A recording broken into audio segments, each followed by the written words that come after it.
Today I have the honor of being with the creator of Honor, Honor Castillo, which is Kate del Castillo, who's not just an A-list actress, but one of the top human rights activists and political activists and actresses in the history of Mexico and now the United States. And we are at her home. I am so pleased to be here because we get to cover so many topics that are close to my heart about her profession and what she's done, in my opinion, for not just the world, but leading how people should kind of live their lives and showing integrity and honor in their lives. Well, first, it's like the biggest honor because she's one of the best people in the world, a friend of mine for a long time, and I'm very lucky to be even close to being friends with you. So, and I mean it, like you're incredible. And I think you're incredible because I always tell her she's incredible. So I thought you'd be an incredible person to interview because the theme of the whole podcast is the reality pill. And you're even asking me what's the theme of the podcast. And it is simply just skipping over the bullshit in our professions and in our lives and calling it out how it is. You tend to do that better than anyone.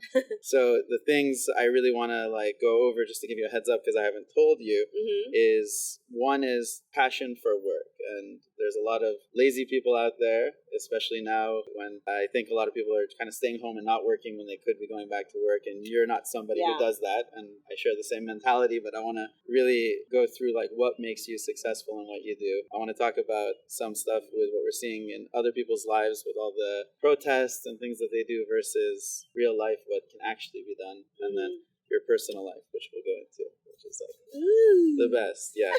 And so my mom wanted me to ask you a bunch of questions, as I said. I love it. So that's my target, moms and grandmas. Yeah.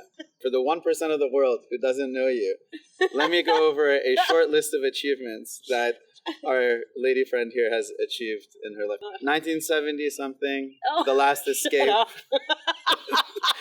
Okay, can we skip? Okay.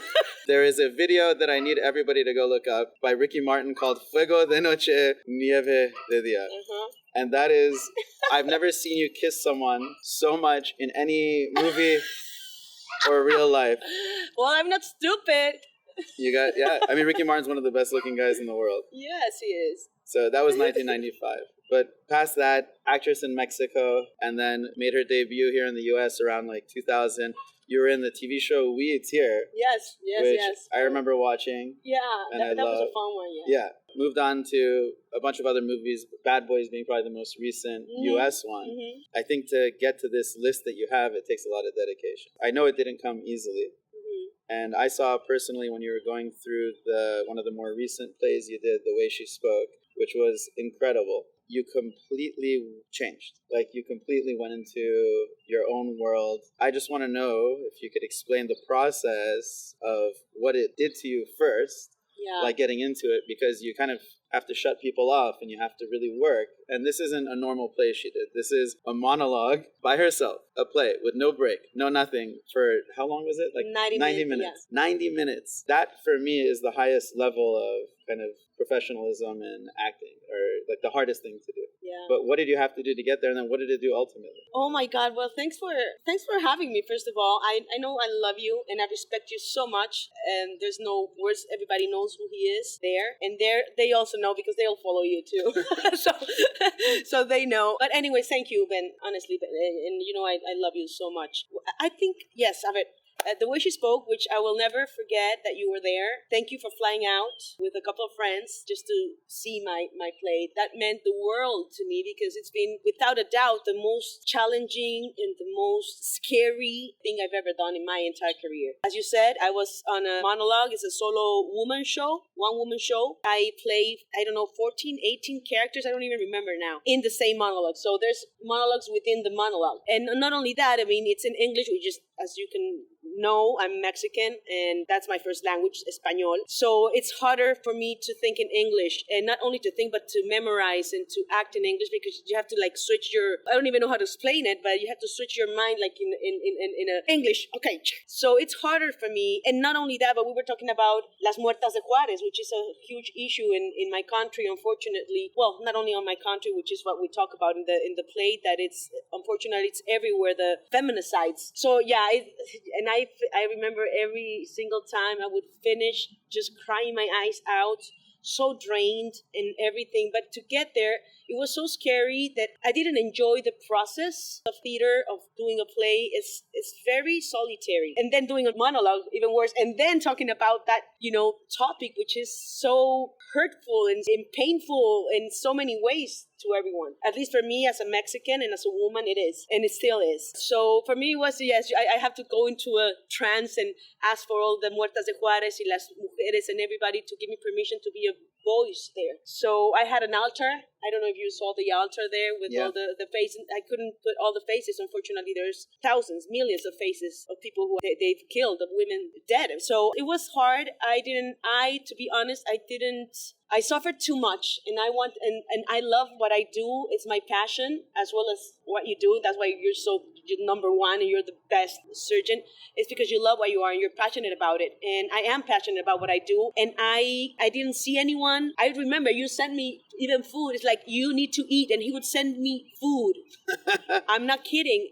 He's adorable. He was like really worried about me. I shot myself totally for a month when I was rehearsing every single day. And when I get back from rehearsals, I was memorizing. Oh my God, it was just so scary. And I even started planning my own kidnap.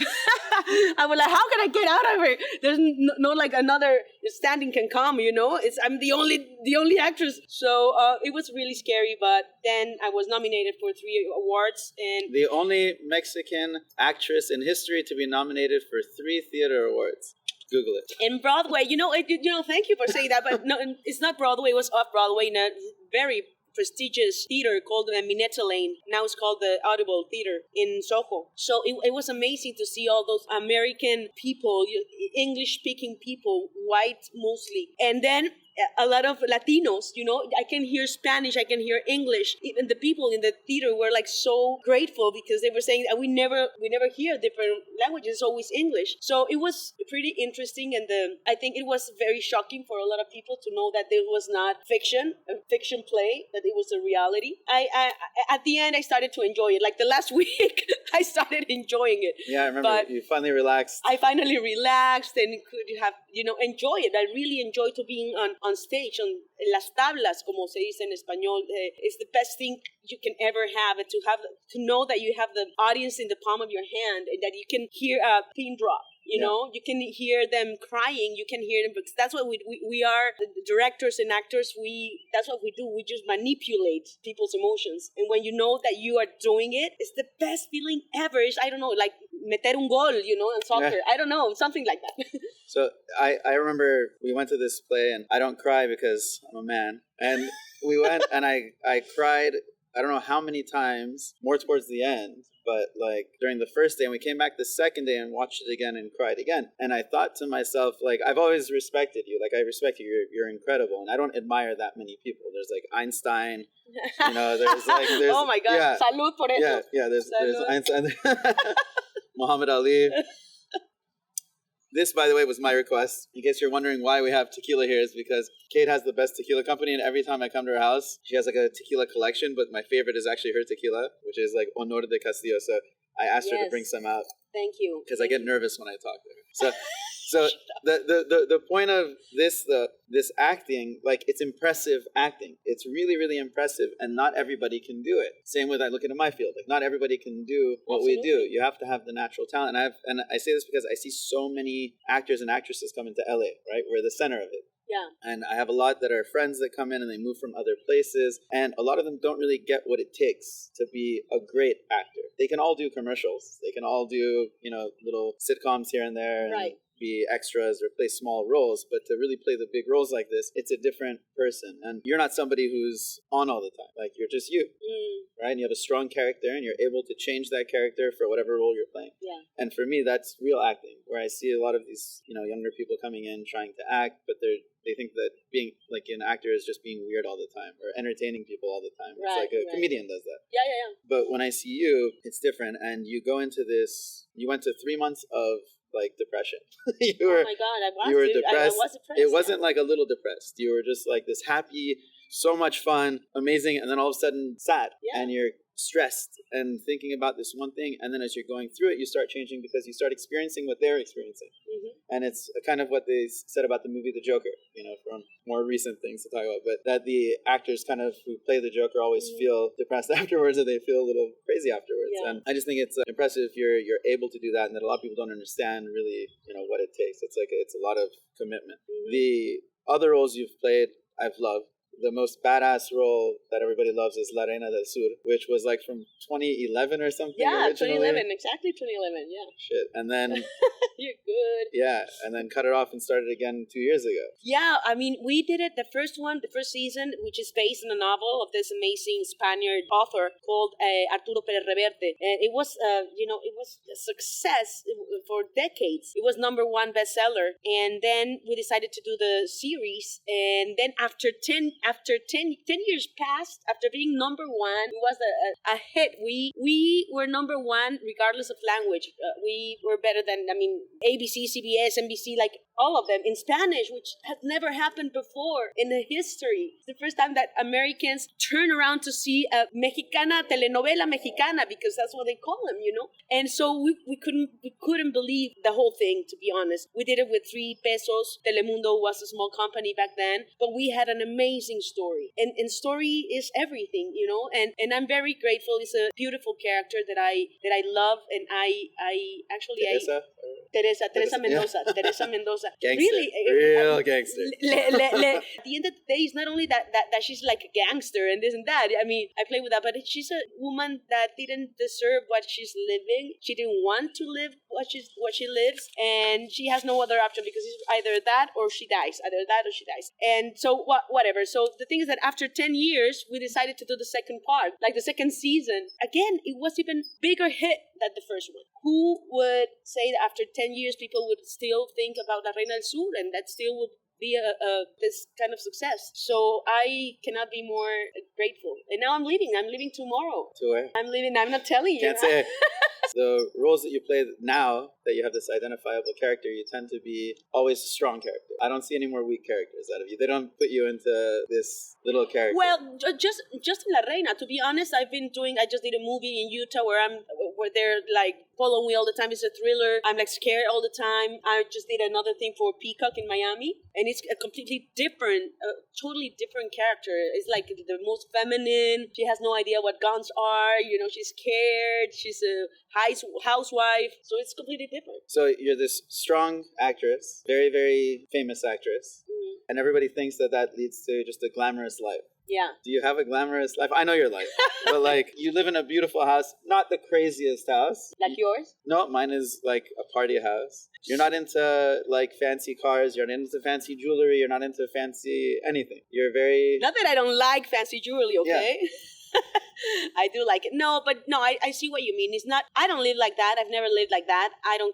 It's not that I don't care about money. I think everybody cares about money. No, and I love my house, and I've worked for this house my entire life. It's all that I have, and I appreciate it very, very much, and I love being here, but I have to work a lot to pay for it. Yeah. For the life that I want to give myself. I haven't asked for anything. Nobody has given me anything, so for me it's very important, that part. And what about the bad things? Like when you're young, everyone wants to be an actor and actress, and you started young. Yeah, very right. Mm-hmm. And I want to get into kind of the nastier things, like the not so nice things. And we're not going to use any specific people, but I've witnessed it with people that I'm friends with who have started acting at a young age. Do you have any things that you've noticed from childhood to now that maybe have changed you, where you're more skeptical of people, you're more scared of people, and worry about them, whether or not they are opportunists? Yeah. Being around you, using you, like, does it change the way you have to interact with people, where you automatically, when you meet someone, it went from, I'm just using my own example, of I went from trusting everyone to now when I look at people, I say, I want to love you. Like, I want to, but I've had bad experiences and you kind of back off. Yeah. Yeah, unfortunately, for me, it's been like really, because my father, for those who don't know, my father's a big actor. So I was He's also a big actor. and he's also a big actor in Mexico and Latin America. But because of that, I think I don't think I was born in the business. So for me, fame in that was always there, palpable, you know. But then when I started to have my own career, and I always said that the worst part of this career is fame, because it really changes a lot of things. First of all, you have no privacy anymore, and that changes you, and that's why that's why they say that we are like como somos muy Hermits. yeah.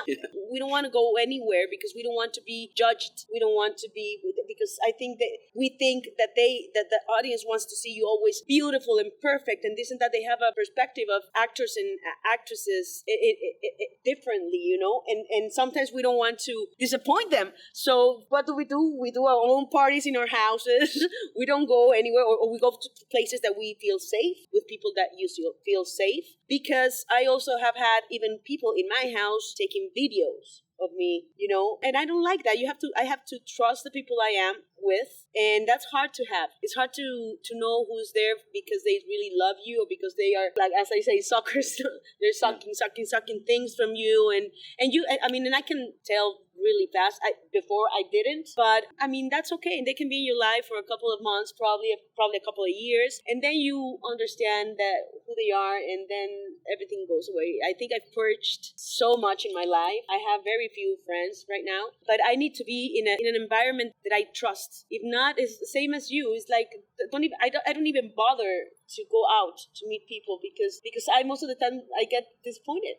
Yeah. You know, it's not fun. Yeah. No, that's what I kind of see as the non-glamorous parts that people don't see. The other is, in your case, and in a lot of cases where people are seen as like role models, which you're a role model, and I think both men and women look up to you. You're a very strong character, and you stand up for the right things, and it's not the bullshit kind that I'll go into a little bit. It's the real stuff. And you actually have risked your life in many ways to really stand up for things. But sometimes just being a role model, do you feel worried or exhausted or feel obligated all the time that you have to represent yourself well, or present yourself well when you just want to relax? Where I think sometimes, like, can she really relax and act like an asshole like I do? Because I can do whatever I want. I know, but me too, to be honest. And I think that's part of the things that people like about me, is that I am who I am. As you said, I have no poses. I'm exactly the same with a camera in front or not. And I think that's why I'm so happy. I'm a happy camper, you know. I'm a happy actress. I do whatever the hell I want to do. I say whatever the hell I want to say. I've been in a lot of trouble because of that. I drink in front of the camera. A lot of actors don't want to see them. They don't want to be seen drinking. I've always said I'm a drinker. I love tequila, and if we get her to drink, she'll open up more too. So. Vamos a ver todos esos secretos. Wait to 20 minutes. We're gonna be in the pool. It's like, yes, Ben. And so yeah, I've always been frontal about it, and but also I take care of myself. You know, if I want to drink my entire bar, I do it in my house with the people that I love, and when I know I'm gonna be safe. Well, as I said, I wasn't safe all the time, but but at least I think, you know, because I think we need to have fun, and having fun is just having but I, at the end of the day, I think I'm congruent in so many ways, and also I've changed my mind so many times, and I think that's good too. I said, yes, I believe that, like, I don't know, a year ago. Now I don't. Now I changed my mind, and I think that's awesome that you can change your mind constantly, and you can be open to changing your mind. Yeah, I love that about you. You're, again, a role model. You go and you stand up for a lot of things, and we'll talk about Mexico and all which I don't know if you're allowed in Mexico right now or not. I am. Are you? Okay. Yes, thank God I am. It's safe, I don't know if I'm welcome, it's safe to but be I'm around allowed. You. So, cancel culture. You know what cancel culture is now? So cancel culture is this new phenomenon where, let's say 100 years ago, we were in the extreme of like racism and the Holocaust and all that stuff. Yeah. We went past the balance point. We went to the other extreme, which is you can't say anything about anything. And it doesn't matter if it's a negative comment or not. Everything is negative. So cancel culture pretty much means everyone's the same, even though you're not the same, or we're not the same. right? Yeah, You're yeah, Mexican, I'm Iranian. But that becomes something where if you say that, they're like, oh my God, you said she's Mexican, that's a bad thing. And it's like, but Yeah. that's cancel culture. Okay. In the time of cancel culture and in the past year, we saw a lot of protests going on. Protests were for good causes, like they wanted to do good things. Yeah. But what I saw was no one was really doing anything. They were just going out when it was convenient for them, and they did convenient protests that really led to nothing. They didn't, most people, the really leaders of these organizations, yes, they were doing a lot, but everybody else kind of hopped on the bandwagon for popularity and for Instagram posts. That's what they were doing. You see all these Instagrammers kind of standing inside of protest lines and taking pictures, and the second anything gets dangerous, they're out, they're gone. Yeah. What I've seen from you is that you've been in situations where things tend to get dicey and a little more risky, where I think the cancel culture people who have focused on the fluff and the bullshit of just worrying about words really take no action. Whereas you're not worried about words, and you're actually taking action. I was hoping to see if you have any thoughts on that, or if you've observed anything like that too over the past year, where I think people are going in the wrong direction. Not that you're ever going to say people need to be more like you, but if you're going to make a difference, there's a lot of sacrifices to be made. Maybe you'll walk us through the sacrifices you've made, because I hate that word. I never say I've sacrificed anything in my life.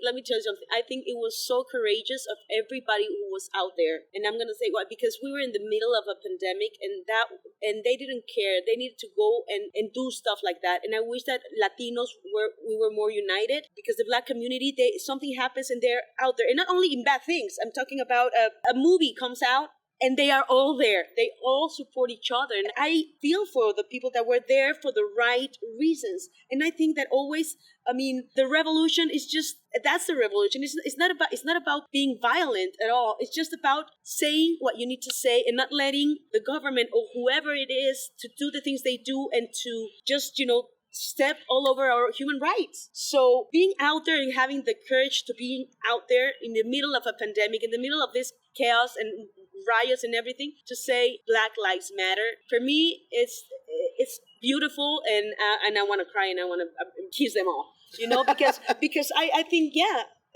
that's the right way to go, and that's the only way to change protesting in a peaceful way, of course. Yeah. Unfortunately, there are the bad ones and the good ones, but that's the only way we can move things, protesting. Yeah. And what I'm saying is you don't just do it when it's popular. So you've done things and it's caused you some trouble, but you keep going. Yeah. And you don't say sacrifice. That's what sorry. So the it's not really a sacrifice. I haven't been in so many, things with my nephew, with my parents, and this and that.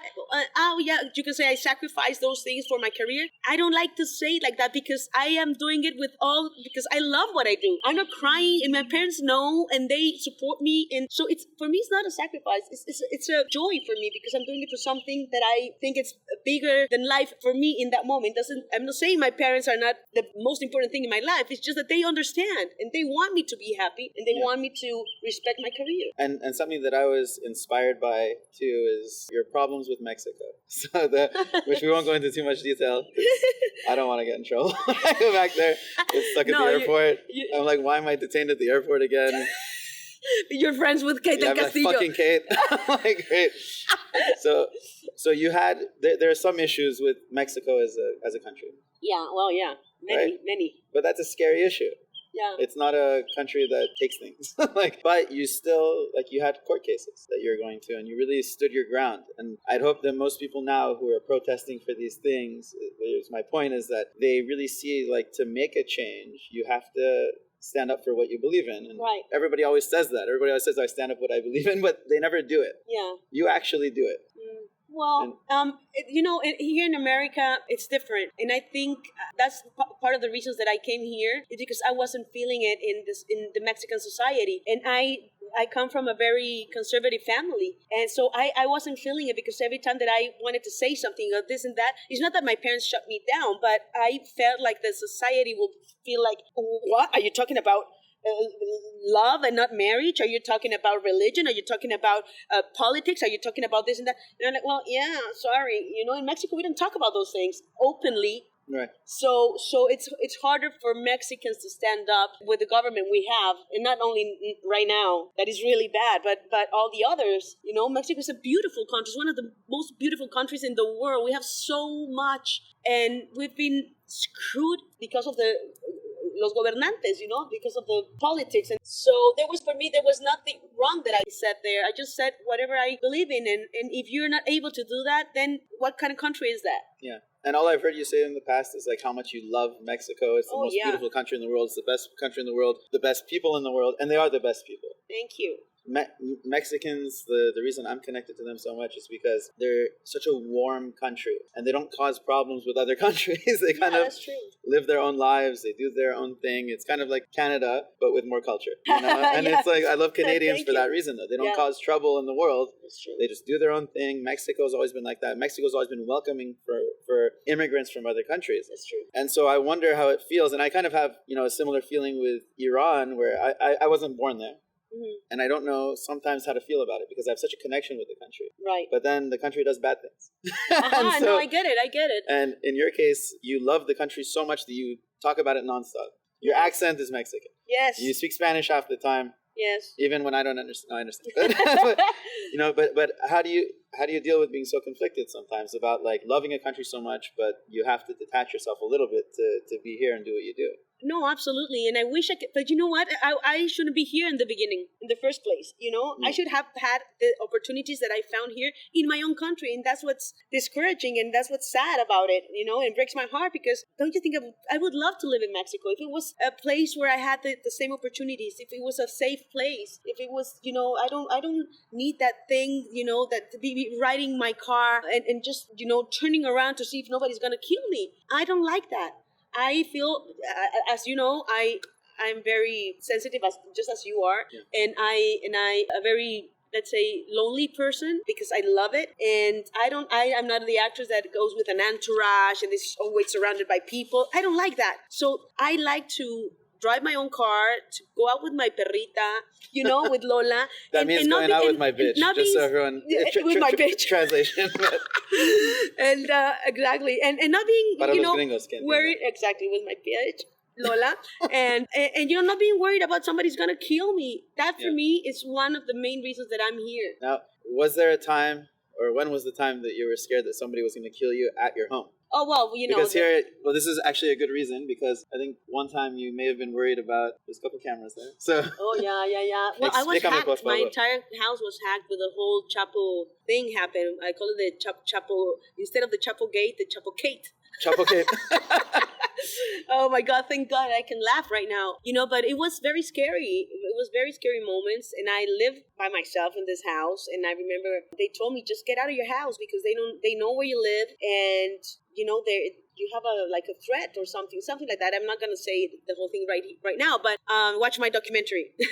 But it was scary. And the first thing I said is like, you know what? This is the only thing that I have. And it's been years for me working hard by myself. And this is the only thing I really have. I'm not going anywhere. And if they want to kill me, they will kill me in my house. I'm not going anywhere. And I didn't even believe what they said. I don't believe in that nobody threatened me. At least not the people they said they were threatening me. I was more worried about the Mexican government. So I was like, no, I'm not going anywhere. And then I know I was hacked my entire house. I couldn't talk to my parents. I couldn't talk to my lawyers. I was all alone here trying to see what was going on. And on the other hand, I didn't want to see the news because in the news they were just bashing me every single day, saying horrible things about me, and I just couldn't stand it anymore. The Mexican news. Yeah. But it was all reflected here, So that was really So you're scary. saying the news isn't always true? Most of the time are not true. Thank God for the internet right now and for the media that we can know a lot of things that are happening in the moment. I mean, can you imagine if we didn't have this amazing documentary, because it is a documentary of this young lady who taped the whole George Floyd murder, the killing of George Floyd. She's biggest documentary that everybody has seen in the last year. So thank God for that, because now we know the truth. Yeah, but we have to filter now what's real because we have all these bots doing stuff now. I know. And, it's como se dice, es un arma de doble filo. Right. And if you don't know double-edged sword. Double-edged sword, exactly. And if you don't know how to use it, then it will use you. Yeah. So, like in China, my friends in China say, like, you guys still watch the news? We all know here it's propaganda. So there, when they get a social media meme, they know it's fake. Here, everybody thinks Everybody a meme thinks- is real. yeah. They're like, oh my God, I look mean, what I can do happened. memes on my phone. Come on. Yeah, no, but everyone thinks it's real. It's real, I know. They're like, it's real because it came through social It's media, like so. which is like, That's it's crazy. a joke. It So is. during that time, when you needed friends the most, did your friends get closer to you or farther from you at this time? Are you talking about the When Chapo we were gate? scared about shit happening in Chapo Gate. El Chapo Gate. Chapo Gate. Los amigos crecieron más cerca. No, los amigos obviamente se abrieron. We say that in Spanish. It means that they just split. They just ran like rats. But then later they wanted to come back, and there's no way. And it's not because I have still, this ego thing.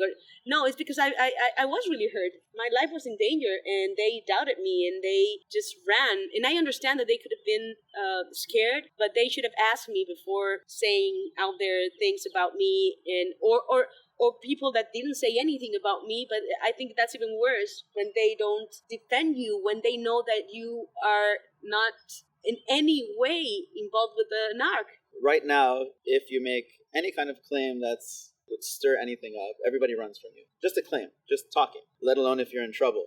And it doesn't matter what's happening to you. And obviously it was probably you're not a needy person at all.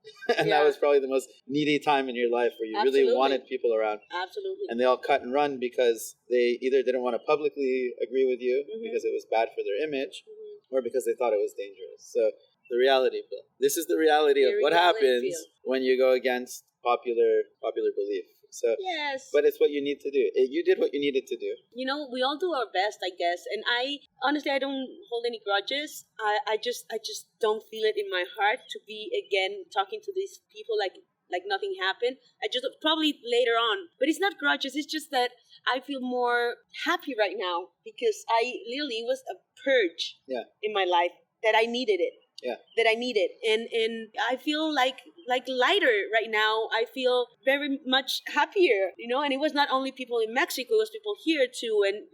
And I understand, really, I don't judge them because I understand that in Mexico they lived another reality regarding my case. It was really, really, really bad and harsh and horrible. I cannot even imagine what my parents went through. I can't imagine because I was going through the same thing here by myself. But this is their kid you're talking about, and every single day people outside their homes and just vulnerable like that. And my parents are old. So I just wanted to, I wanted to disappear. I just wanted to go to Mexico and grab my parents and just cry with them and tell them everything's fine. And I couldn't even talk to them because it was intervened my phone, and they will just cut me off every 3 minutes. Minute and a half, I knew I heard stuff.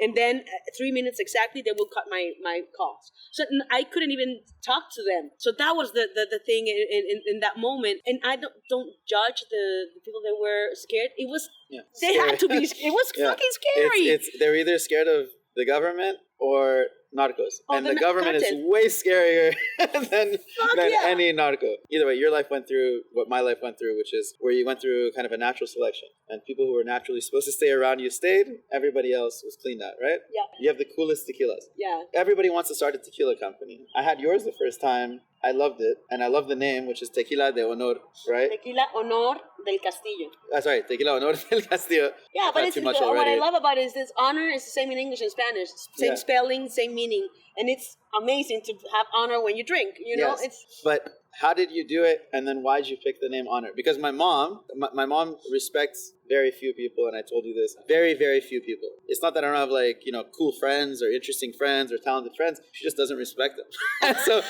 the only person... What friends are... I can only imagine what kind of friends you have. No, I don't know. She loves them, but the only person, and she said it a couple of years ago, she said it a year ago, she said it now, is I really think Kate, and she's a psychologist with she's a PsyD, she's a doctor in psychology. So she really looks at people and analyzes them. And she says, I really think Kate has integrity. That's what she says. Lots of integrity. Wow. And there's something about her that you really can listen to. And when she said that, that's when I thought back. I'm like, well, her tequila is named Honor. So why did you name it that? The idea came from La Reina del Sur because Teresa Mendoza drinks tequila all the time, and I, Kate del Castillo, love tequila. So that's one of the things that we have in common. And after the first season of La Reina del Sur, tequila sales went up among women. Among women? Uh-huh. Yeah, so I was like, oh my God, that's awesome, because women don't drink tequila. I mean, back then, it wasn't that popular. tequila. In Mexico, it's always been popular, but mostly among men. So I was like, it would be great if I have my own tequila, because I really do love tequila. I wouldn't do something that I don't wear or that I don't drink or that, it has to be something organic. And then for one reason or the other, some people came and asked me to do it, and it was not the right time. And then after a couple of years later, or probably 4 or 5 years later, I am like, I think I'm okay to do the tequila again. And in 2-3 years later, 2 or 3 years, I don't know, 2 years later, I started doing La Reina del Sur second season. So I was like, this is going to be perfect, and because I wanted Teresa Mendoza to have a tequila that's her own, and that we're not promoting any other tequila that's not, giving us any kind of money, and me especially, that actors, we live out of that. So, part of what we do is commercializing stuff. So I was like, no. So I wanted to do and I wanted to have a name that would be the same in English and Spanish, same spelling, same meaning, and that would be significant for when you drink. So I love short names that can stay in and I think it's perfect for drinking, for an alcoholic beverage. No, it's the best. So I give this to people at my house, and I have before when you've given me bottles, and everybody says, holy shit, what is that? So do you just make a tequila company, or do you actually have to be involved in the process? Oh, no, I'm involved in everything. Yeah. Ben, I couldn't, can you imagine that I have a tequila and I don't drink it because I hate it? No, this is the tequila. Of course, if I go out and they don't have my tequila, of course I drink another tequila. But this is the tequila that I give when people come to my house. Sometimes I run out of tequila, but then I have others. But anyways, first of all, I wanted to have a tequila. I don't know where and what tequila was, and it was like $90 the caballito, the shot. And I was like, are you fucking kidding me? This is tequila. I know how the tequila is made. I'm fucking Mexican. How can you sell a tequila in 90? This little. I was so marketing. I was so mad. Yeah. I was like, this is not right. And people are buying it. So I wanted to do a tequila for all my paisanos here that they don't have that kind of money, and that we laugh because we know where the tequila comes from and how is it done and this and that. And yes, they can have more expensive, more expensive tequilas and whatever, but 90, come on. Oh, come on. I laugh because I got gifted the most amazing bottles. Yes, and I know. I got gifted these bottles that are this tall, this beautiful. I know. And they're like $5,000. I know. $2,000. And I know how tequila is made. Exactly. You can't, this isn't like whiskey, by the way. Whiskey? No. Tequila, the most you can age a tequila is about 2 years to 5 years. The most, Tops. like if you're doing we just had the añejo because it was the 5th anniversary, and now we had the añejo, which is amazing. Yeah. And I taste everything. I did the casting, the auditions in Mexico, down in Mexico, with my partners to see which distillery was going to be the one who's going to be my tequila. And I took my favorite tequilas and said, this is what I like. I like this one, but I don't like this thing about this one, but I love that one. So they can do the formula. And so I am involved in everything. And I really love my tequila. Every single one of them, I think, are the best. And the Blanco, I think, is the best one. And if you don't have a good Blanco, Blanco's amazing. That's the base. It is the base. Then you don't have a good añejo, you don't have a good reposado claro, que es el que tengo yo. You don't have anything. And this one, the Blanco, has so many medals, prizes, because it's a great tequila. It's a high premium tequila for all my paisanos. Okay, it's not the cheapest, but it's not $90. Right. No. Caballito. No. And why do You can come here in my house and it's free. I have a collection. And every time I look at this bottle, that bottle, I say, bullshit tequila, beautiful bottle. Bullshit this, nice that. Overpriced. And there's so many bottles that are just overpriced now. It makes no sense. Yeah. This is solid. When I have it, I'm like, that's it. Because you don't need it with ice. If you don't have to put ice or anything else, and you take it, you don't make a face. Yes. And absolutely. you get a good buzz. Uh-huh. So you're not falling asleep. Absolutely. That's a tequila. If you fall asleep with a tequila, oh no. No. But the thing is that mostly Americans, they drink the tequila when they're already drunk. So then next day they flame it on the tequila. fucking and they gringos. go and do shots. So they're already drunk. So it's if you drink tequila, if you sip on tequila, a good high premium tequila, you will have the best night. You will have the best buzz. You will have no hangover. Trust me. If you don't mix it with anything else, just like straight like that. If you want some ice, but no, it's just like crazy. And by the way, there's a police of the tequila in Mexico, so it has to be bottled y sellado. You know the seal. En Jalisco. In Jalisco. Or whatever. There's other zones. There's 6 zones right now. Before it was only Jalisco, pero creo que también está Tamaulipas, creo que está... Ya no me acuerdo. Ahorita no me acuerdo, ya estoy borracha. No, I'm kidding, no estoy borracha. I thought I was the police of tequila. No. I'm like, no, don't drink this. No, but before it was only Jalisco. Now there's different zones. And but whatever. So you have to bottle the tequila in Mexico. You have to close the bottle, and you have to seal it in Mexico. If not, it's not a tequila. It's like champagne. Yeah. If it's not in Champagne, France, it's not a champagne. It's just a bubbly wine. Well, same thing, and that's what happens with all this super expensive tequilas. I'm not saying all of them, but if you really research, they don't do the whole thing. They skip those steps. Yeah. And so some of them just buy the agave from Mexico and they grow it here. Yeah. Which means they can't sell it in Mexico. Which means that's not a tequila. Yeah. And they can't sell it in Mexico. And they can't. Yeah, no, it's right. That's how Cabo Wabo was. Or they exact. Or they don't bottle it there and they just bring the liquid here. You know, they grow it there, but they grow it here, and that's also not a tequila. I'm sorry. Yeah, it's not. Or there's not champagne sealed unless in it's Mexico. In It's not exactly. Yeah. So. And what does it say on the back of this bottle? Vive con honor. Well, there's live with honor. Live with honor. And I don't have the new bottle. I should have one new bottle that it's engraved here, and it says you have the honor in your hands. Tienes el honor está en tus manos. So take care of your honor. You know. No, and I love this. And just so everyone knows, this is like obviously not a plug. My podcast is not worth anything. So this I know. Is like... and please just say again that I didn't bring the tequila. No, I brought it. I brought it. No, because... I mean I brought it from my bar, but he asked me to. I asked because like I love. First of all, when I'm at your house, like I expect a little tequila as soon as we get here. I know. And Cheetos. What's your favorite food, Kate? Kate del Castillo, Cheetos. famous actress, world renowned. Very healthy. Yeah. Yeah, Cheetos. But I don't. You run charities against sex trafficking, and you know you've had lawsuits against the country. Like, what do you eat? Cheetos. Cheetos. Flaming hot Cheetos, not just regular Cheetos. No. You know, my brother eats Cheetos with chopsticks. With chopsticks? Chopsticks. He doesn't want to get his hands dirty, so he gets chopsticks. You're kidding. And the best thing is to get your fingers like all like sabes como quedan como radioactivos. Yeah. Radioactive. No, he knows. That's the best part. He knows. So yeah, you've been vetted by my family. My brother also hates everyone, and he's like, Kate? Okay, I'll come. I love Kate. Oh, he's the best. You have the best family. Yeah, they're cool. He's very. My sister's a bit needy, but she's fantastic. I'm kidding. Oh my God. She's the best. Oh. No, I just want to see her send angry messages. Let me know if she sends one. So, but last thing. So, has anybody else been named top 50 most beautiful women in Mexico twice by People Magazine? Yes. Don't think so. Oh, yes. Just you? Yeah. Anybody else? I don't know. I don't know. I don't care about anybody else. That's just me.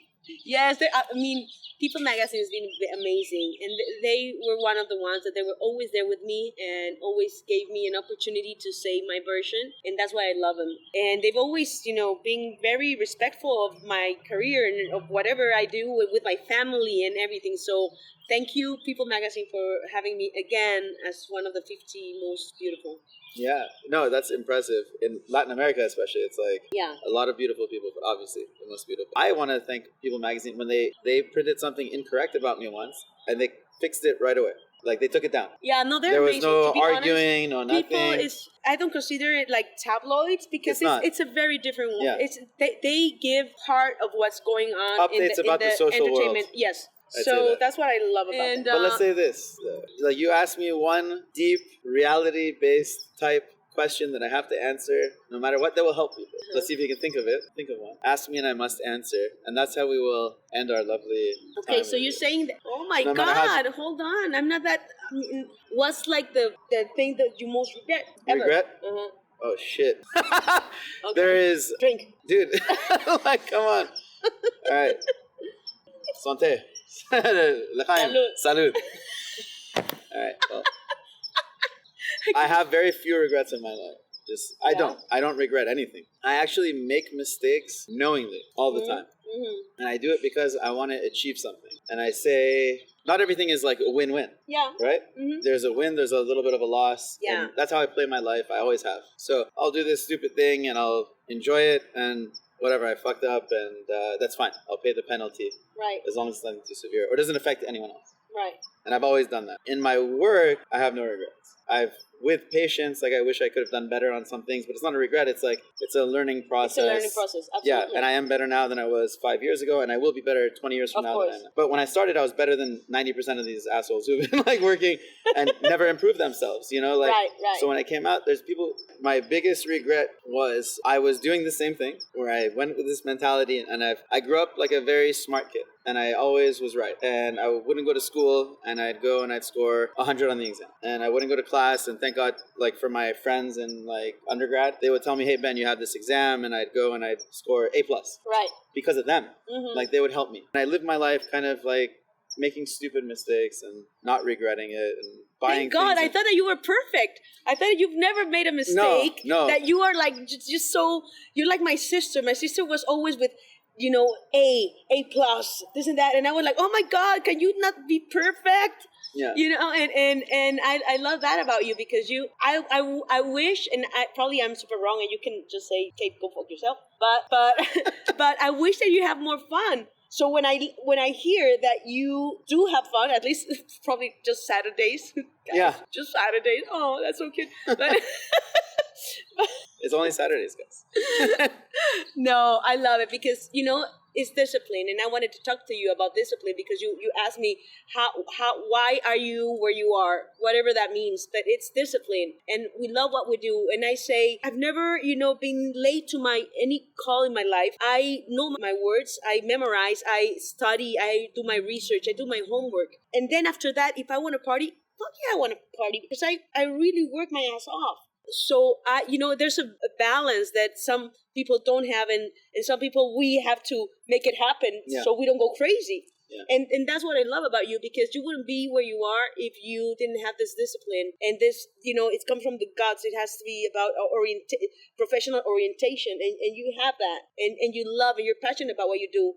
That's why you're the best. And I think that's part of what makes me being where I am, whatever that means. But I feel grateful and I feel a lucky girl. But I've been working hard for it. So yes, I deserve to have fun anytime that I can. And funny thing is, people think I party a lot, but it's relative to their lives. Oh, of course. They don't live my life, which is 16-hour work days. I know. You don't. And it's not that, like, I'm not a work hard, play hard. I'm not that. I just do a lot of things. You do. And I can do 16 hours of work, then I can party, then I can do this, then it's that sacrifice of little sleep. It's like your mind. You're nonstop. I'm getting older. I'm getting older, so I can't do it. Oh, shut up. You're a kid. Yeah. You're a kid. But how come you don't get tired? I do now, slowly. Before, I was known as my party friends as the one that could party more than anyone. I was known as my nerdy friends as the one who worked harder than everyone, because I was working nights at Columbia, days at Cornell. Oh my God. When we went down to 80-hour work weeks, I was doing 120. And it's because, and my program director in residency told me, it's like, you have to stop logging your cases. It's making the program look abnormal. And so people think that partying is at a sacrifice of the other stuff. It's not. I just do more than most people can in a day, just because I don't sleep or I'm more efficient. I just kind of make it happen. But now I'm growing older. But either way, regards to my life, all regrets that I've made were knowing, where I always knew that something bad could happen and I would accept it. And it's for me to make that choice, not my parents. Eres aventurero. I want what I want. And if I want something and I know it's going to make me happy, as long as the loss is not more, I want it and I'll take it. You take the risk. And my parents don't get it. My brother and sister don't get it. My friends don't get it. But that's how I live my life. And that's you know, it's worked out for me every single time, except for one time. And so there is one time where I was in a relationship, which I fucking hate coming back to this, but like, you asked me, I'll tell you. So I didn't ask. No, I know. You don't know what my greatest regret is. It could have been something else. Could have been I bought a lemon of a McLaren. Bring more tequila, please. Yeah. So for a year and a half or more, I was in this relationship where I kept convincing myself, and I told myself, you've been through this before. You want to do what you want to do. You have reasons to do it. And I kept convincing myself, like, there's benefits. It's going to be good. You're enjoying this. Just enjoy it. Little loss, little sacrifice. It costs you like all your salary. It's fine. It costs you your friends, it's fine. It costs you stress and getting hives and rashes on your body, it's fine. I kept telling myself everything. Oh my God. And my parents and my family kept telling me things were wrong. My friends kept telling me things were wrong. And I said, I'm like, no, it's fine, it's fine. So that's the one time where after it was over, clarity hits, and then you start to realize you're not as smart as you thought. And it's the time where it just punches, it's not like it hits you in the ass, it punches you in the face. It was one of the best moments of my life, is when this ended and I had clarity and realized that everything that I had done, and at no fault of that person, like that person could be a total scumbag, asshole, whatever, it doesn't matter. I'm the idiot who stayed with that person.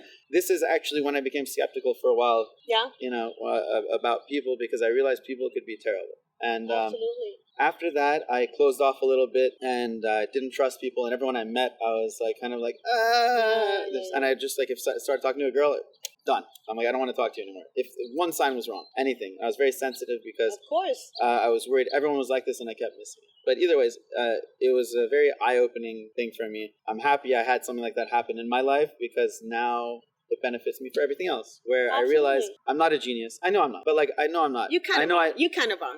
No, but I know I don't know everything. Yes. I still want to live my life kind of like that. I want to trust people. I want to be open. I want to take risks. I want to have a loss and get a big gain. I'm okay with it. But I've realized more that I am not always right. And that's like the biggest thing that's hard for me. But you know what? And probably it's gonna happen again. You know, probably not in that way or exactly in that not situation. In such a diseased manner. But trust me. I mean, you and I. I relate to you in that way. I think we're together in that way because my love life has been shit. I've made, it's not about them. It's not about the guys that I've been with. It's about me and the stupid choices that I've made. That's what I've realized. It is. And I'm very successful in what I do, and I love my job, and thank God for my job, because that's all I have. But I suck at relationships. Yeah. And probably I will my entire life. I don't know. Hopefully I've learned something. That's why I've been by myself for so long, because I needed it for once, but also because I wanted to meet Kate in that section of my being, you know. And if it comes, it's great. If it not, that's fine. But I'm so over it. Yeah. But I've made many mistakes. Not one huge like yours. Yeah. I mean, many. And probably I will make more mistakes. You cannot plan love. You cannot plan whatever it is. And thank God that you have that heart that you can fall for someone. And that's beautiful. And please fall for somebody again and again and again. And if you fuck it up, that's fine. That's life, you know. And that means you're a sensitive person and that you're alive. And yes, I mean, probably your love life doesn't go as well as your professional life, but, you know, you have very happy clients. And I'm telling you right now, and I'm saying this in public right now, in 5 years, I'm gonna come to you and you're going to do the aura thing. Yes. So, I don't think so. yes. 20. Thank you. No, ya para qué. 20. No, but, we're going to do Lola first. We have to do Lola first. Oh, her little butt. Has everyone seen Lola or no? I don't think so. God. But Lola is a little perito, la perita. Sí. But either way, now that before we get deeper, we will end with... Yes, I think it's... with una brinda. Oh, but I have to go for more. Hold on. If you want to achieve something, if you want to accomplish something, it's like you really have to do anything and everything. Sí. Without worrying about anybody else, anything else. We just do what we want to do. Yeah. And that, I think, in the end, is if you really love something, if you're passionate for it, you have to do. Whether it's surgery or acting or saving a country. Yes. Or saving all of human rights. I wish. Salud. Gracias, Ben, por tenerme en tu podcast. What do we do? Salud, L'chaim, Santé. I don't know all of them, pero salud. Todos. Salud. Whatever, just drink it. Salud. This is really good.